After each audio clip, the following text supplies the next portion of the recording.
Good evening, Minnesota. Are you ready? President Trump is in the house.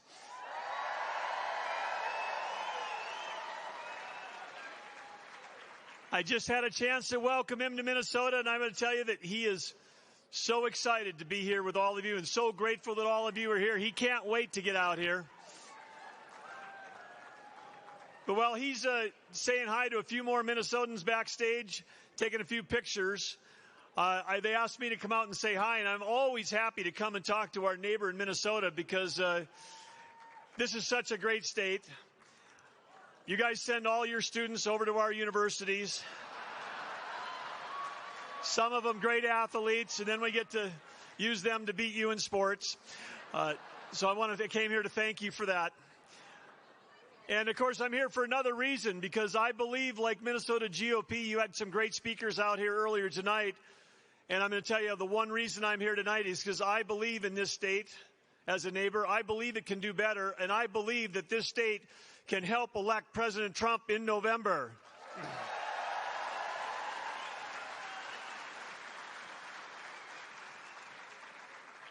I'm going to tell you why that's so important, because as a governor, I've had a front row seat. I had a chance to serve under President Trump my first 4 years in office. Like many of you, I was in business my whole life until I got elected the same night that President Trump did for the very first time. And it was like having a beautiful breeze at our back. Taxes were going down, regulations were being cut, states were being respected because President Trump understands that we're a constitutional republic and that the federal government has limited powers, and he was returning power to the states.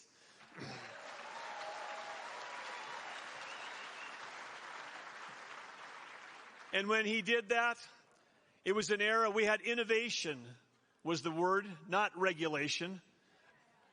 And our country was thriving. Our border was secure. Inflation was low. The economy was strong. And there was peace abroad.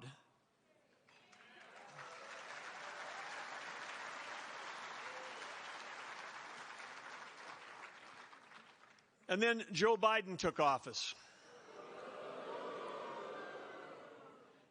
And I'll tell you what happened then. You've all been living through it. Inflation has come like a thief in the night.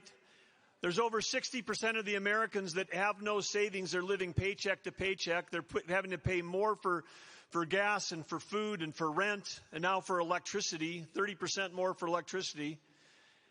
They're having to do all that. And then those hardworking Americans that have worked their whole lives have had savings. Inflation's come like a thief in the night and stolen 20 to 30% of the value of their savings, and they're going to have to work longer because of that. And they're frustrated.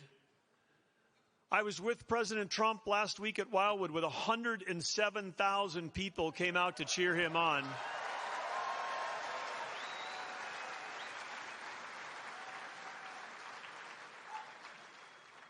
And somebody on one of those liberal news networks asked me, well, who was there? You know, what demographic? And I said, who was there? I said, it was working families. That's who was there.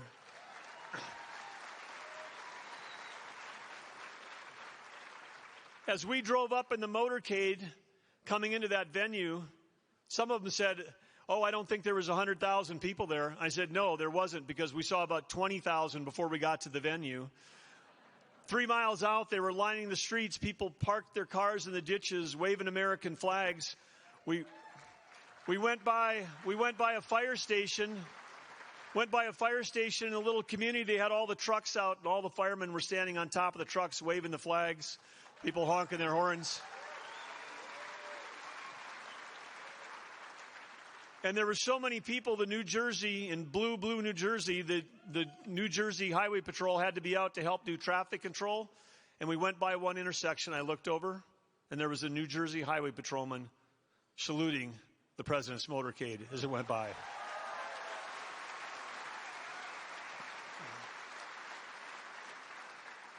And those people were all there just like you're here tonight, this amazing turnout tonight to support our president.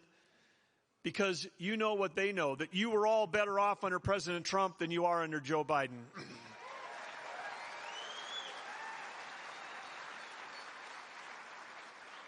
And as a governor, I can tell you, and I know your own legislature doubles down here with, billions of dollars and more taxes and more regulation. That's a bad thing. But all your businesses are moving to North Dakota. That's okay. They're coming over in droves. Because we're lowering taxes and we're lowering regulation. And that's exactly what President Trump's going to do for this country. But what we have now and what I've seen under Joe Biden, I'm still a governor. I have the same job description. My job has changed.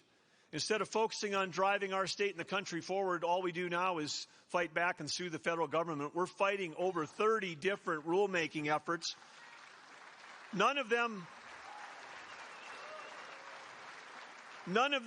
have ever passed the desk of your great congressmen like Michelle Fischbach or Tom Emmer because they're not coming from Congress. This is the Biden bureaucratic regime, the real dictatorship, which we're over 1,200 days into, is Joe Biden with a single ideology shoving rules and rules down on states like North Dakota that are choking our families, choking our industries, and killing our energy production, which is then driving it overseas to Russia, Iran, Venezuela. And Iran and Russia are paying for the wars. We're in 2 proxy wars right now, one with Iran and one with Russia. They are paying for their side of the war with oil money because Joe Biden has lifted the sanctions on them and shut down U.S. energy.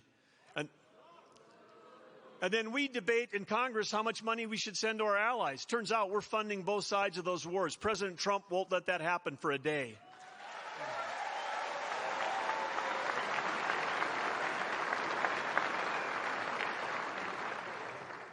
So as we get ready to kick off this evening tonight, and you're going to listen to an amazing leader come out here and speak for over an hour from his heart to all of you, I want you to think about one thing, because I was with him on Tuesday, sitting in that cold, dank, dark, horribly maintained New York courtroom. And I knew going in there, I wanted to see with my own eyes. I'm someone that likes to get ground truth. But I could see with my own eyes, before I went in, I knew the thing was a sham trial, because if you've got a judge that donated to President Biden's campaign in 2020, if you got prosecutors that ran for election in Manhattan, a county that's 92% Democrat, saying that they're going to put President Trump away, they're running on that. And then you've got your star witness is a world-class serial perjurer. You might say, why would we bring that case? Well, the DOJ passed on it. The Federal Election Commission passed on it. Alvin Bragg's predecessor passed on it. They all passed on it. They called it the zombie case. They had to bring it back from the dead. And then there we are. There's nothing there, but they've got him tied up there for 5 weeks when he should be out doing what he's doing tonight, talking to you about the real issues facing the American people.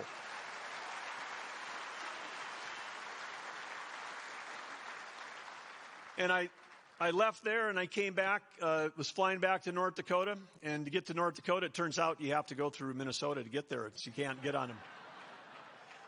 There's no direct flights from anywhere except Minneapolis on Delta. And so they got the new thing on the back of the seat back. We can watch live TV. So I'm watching CNN the next morning and they're talking about the trial. And I thought they must have been in a different courtroom than I was, because that's not what I was watching. And what I saw with our president and what you will see tonight is someone who had time earlier today to go to his son's graduation, because he's a dad and he's a father.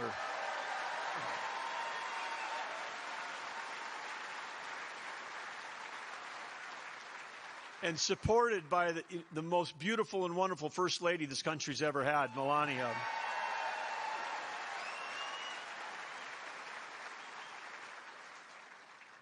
And he's doing that, and then this week he's in the courtroom, and then in the evening, world leaders want to come and see him that aren't going to the White House. They're coming to see him at Trump Tower.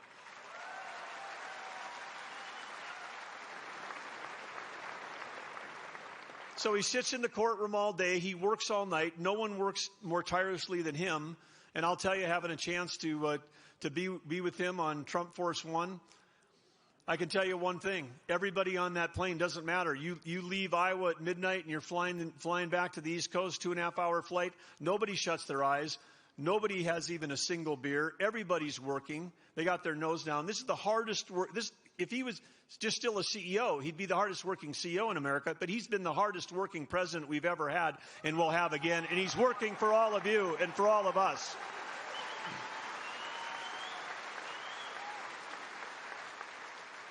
So I just got a couple of questions for you before Tom comes back out here, but one question is, who are we sending back to the White House in November? Okay, one more time. Who are we sending back to the White House in November? Okay, and the last time, this is a special one. You got to say this loud enough that they can hear it in Biden's basement back in Delaware. Who are we sending back to the White House in November? And are we going to win Minnesota? Let's go, Minnesota GOP. Thank you very much.